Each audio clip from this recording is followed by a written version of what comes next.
नमस्कार, मी लाघवी ओम सावंत बुलेटिनमध्ये आपलं स्वागत करते। एकीकडे निष्ठा आणि एकूणच साधेपणाचा संगम असलेला नेता हरपलेला आहे, तर दुसरीकडे मात्र गोव्यातील सत्ता संघर्ष हा मोठ्या प्रमाणावर सुरू असल्याचं पाहायला मिळतंय। गोव्याचे नवे मुख्यमंत्री कोण हे अगदी थोड्याच वेळात घोषित होईल अशी माहिती सूत्रांकडून मिळतेय। महाराष्ट्र गोमंतक आणि गोवा फॉरवर्ड हे दोन स्थानिक पक्ष भाजपला आपला पाठिंबा कायम ठेवणार असल्याचं कळतंय।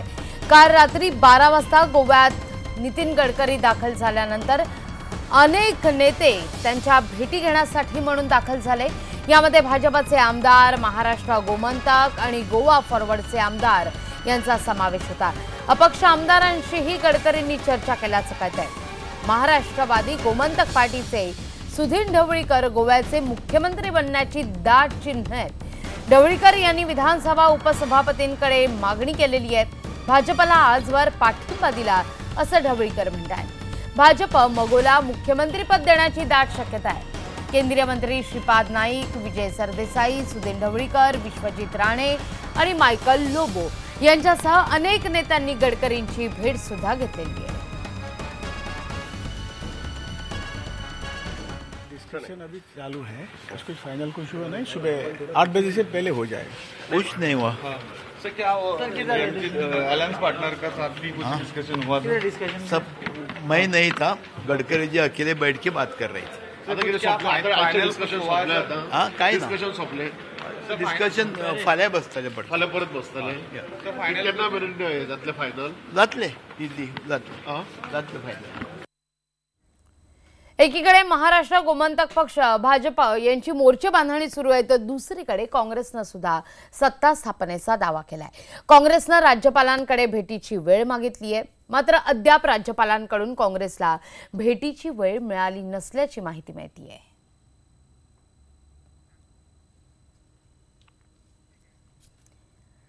कालची अर्थात रविवारची संध्याकाळ भारतीयांसाठी अतिशय वाईट बातमी घेऊन येणारी होती।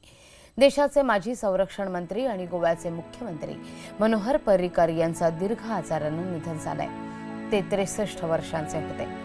आज संध्याकाळी 5 वाजता मीरामार या बीचवर त्यांच्या पार्थिवावर अंत्यसंस्कार करण्यात येतील। त्यांच्या पश्चात 2 मुलं, सुना, नातवंड असा परिवार आहे। ते भारताचे संरक्षण मंत्री राहिले, गोव्याचे मुख्यमंत्री राहिले, पण त्यांची ओळख त्या पलीकडे होती।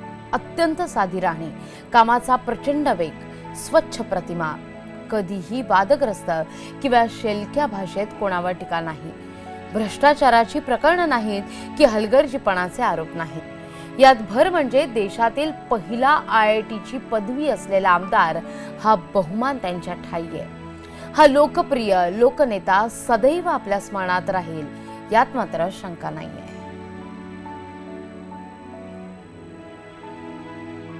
गोव्याचे मुख्यमंत्री मनोहर पर्रीकर यांच्या निधनानंतर संपूर्ण गोवा राज्य शोककळेमध्ये बुडालेला आहे। आणि मी सध्या हे गोव्यातल्या डोनापोल परिसरातल्या मनोहर पर्रीकर यांच्या निवासस्थानाच्या बाहेर आपण वरती पाहिलं तर ही 3 ते 4 मजल्याची बिल्डिंग आहे आणि याच बिल्डिंगमध्ये गोमेकामार्फत खरं तर एक छोटंसं रुग्णालय तयार करण्यात आलं होतं आणि त्याच रुग्णालयात गेले अनेक दिवस मनोहर पर्रीकर यांच्यावर उपचार सुरू होते। पण काल पर्रीकर यांनी अखेरचा श्वास घेतला आणि आज आपण बघतोय मुख्य जे गेट आहे त्या गेटच्या समोर कडेकोट पोलीस बंदोबस्त या ठिकाणी तैनात करण्यात आलेला आहे। दुसऱ्या बाजूला जे गोव्याचे ट्रॅफिक पोलीस आहेत त्यांच्याकडून देखील नियोजन केलं जाते, कारण काही वेळातच मनोहर पर्रीकर यांचं जे पार्थिव आहे ते इथल्या राहत्या घरामधून गोव्यामधलं जे भाजपचं मुख्य कार्यालय आहे त्या कार्यालयामध्ये नेण्यात येणार आहे। तिथं त्यांना आदरांजली वाहिली जाईल आणि त्यानंतर त्यांचं पार्थिव कला अकादमीमध्ये सर्वसामान्य गोवेकर जी जनता आहे त्यांच्यासाठी त्यांना अंत्यदर्शनासाठी पार्थिव ठेवलं जाईल। महत्त्वाची गोष्ट म्हणजे मध्यरात्री नितीन गडकरी देखील गोव्यामध्ये दाखल झालेले आहे, त्यामुळे नवीन मुख्यमंत्र्याच्या नावाची एकीकडे चर्चा सुरू असतानाच अतिशय दुःखामध्ये असलेला गोवेकर किंवा भाजपचे कार्यकर्ते किंवा मनोहर पर्रीकर यांच्यावर प्रेम करणारी जी जनता आहे ती सगळी जनता आज मनोहर पर्रीकर यांना अखेरचा निरोप देणार आहे। आणि हे अर्बन रिट्रीट नावाचं त्यांचं घर आहे डोनापोल परिसरातलं आणि याच परिसरामध्ये काल संध्याकाळी देखील ज्या वेळेला ही बातमी आली की निधनाची, त्यानंतर मोठी गर्दी झाली होती आणि आज देखील मनोहर पर्रीकर यांच्या अंत्यदर्शनासाठी या त्यांच्या निवासस्थानाबाहेर मोठी गर्दी होणार आहे। त्यामुळे पोलिसांकडून एकीकडे नियोजन सुरू आहे, मात्र काल संध्याकाळपासून देखील मनोहर पर्रीकर यांचं पार्थिव त्यांच्या याच घरामध्ये आहे आणि आज गोवेकर जनता ही अतिशय दुःखामध्ये शेवटचा जो निरोप आहे तो मनोहर पर्रीकर यांना देणार आहे. व्हिडिओ जर्नलिस्ट प्रमोद सौंदडेसह संदीप राजगोळकर, न्यूज 18 लोकमत, पणजी, गोवा. याविषयी अधिक माहिती घेण्यासाठी थेट जाऊया आमचे प्रतिनिधी संदीप राजगोळकर यांच्याकडे. संदीप, काय अधिक माहिती या संदर्भात? आपण जर पाहिलं तर एकूणच गोव्याला एक दिशा देणारा नेता किंबहुना राजकीय सुपरमॅन आज अवघ्या भारतानं मात्र हरपलेला आहे. अशा या राजकीय सुपरमॅनचं पार्थिव जे आहे, पर्रीकरांचं पार्थिव जे आहे ते भाजप मुख्यालयात ठेवलं जाणार आहे. कशी तयारी या ठिकाणी सुरू आहे? लागवी, आत्ताच आपण बघितलं डोनापॉलमधल्या घराचा मी आढावा जो दिला तो, आणि त्यानंतर मी सध्या आत्ता आलेलो आहे पणजी शहरामध्ये जे भाजपचं मुख्य कार्यालय आहे त्या ठिकाणी. कारण काही वेळातच डोनापॉलमधल्या घरामधून मनोहर पर्रीकर यांचं पार्थिव इथं आणलं जाणार आहे.